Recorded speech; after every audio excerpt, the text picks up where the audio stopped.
কাকা কই থেকে আনছেন? ঝিনাইদহ থেকে আনছেন। কয়টা আনছেন?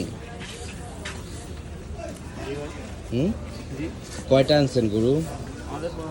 15টা গরু। কতক্ষণ লাগছে আসতে? 6-7 ঘন্টা।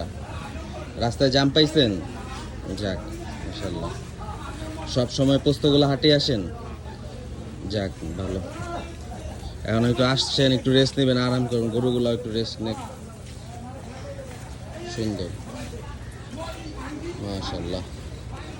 পোস্তগুলো গরুর হাটে খুব সুন্দর সুন্দর কিছু গরু।